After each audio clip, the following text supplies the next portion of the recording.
ఇప్పటి వరకు కూడా ఏ బాలీవుడ్ సినిమాకి రాని స్థాయిలో ఈ సినిమాకి ఓపెనింగ్స్ ఉంటాయి దేశవ్యాప్తంగా అని చెప్పేసి ఆల్రెడీ మనకి తేటతెల్లమైపోయింది. సో ఇప్పటికే 50 కోట్ల రూపాయల దాటేసి ఇంకా ముందుకు వెళుతూ ఉంది. ఇక నార్త్ అమెరికాలో అయితే ఈ సినిమా ప్రభంజనం ఇంకో లెవెల్లో ఉంది అని చెప్పేసి గణాంకాలు తెలియజేస్తూ ఉన్నాయి. సో ఇప్పటివరకు కేవలం 2 అంటే 2 సినిమాలు మాత్రమే ప్రీమియర్స్ పరంగా $1 మిలియన్ మార్కుని దాటాయి.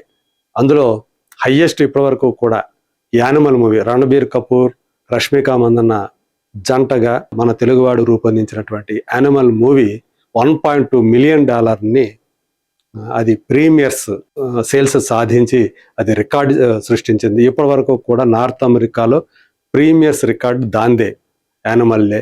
దాని తర్వాత సో దానికంటే ముందు విడుదలైనటువంటి టైగర్ 3 మూవీ, సల్మాన్ ఖాన్ కథానాయకుడిగా వచ్చినటువంటి ఆ cinema, Katrina Kaif heroine. So ఆ సినిమా దాని ప్రీమియర్స్ కూడా $1 మిలియన్ మార్కుని అందుకున్నాయి. మరి ఇంతవరకు ఏ బాలీవుడ్ సినిమా కూడా ప్రీమియర్స్ పరంగా ఆ మార్కుని అందుకోలేదు. ఇప్పుడు ధురంధర్ 2 ఆ మార్కుని ఆల్రెడీ అందుకుంది.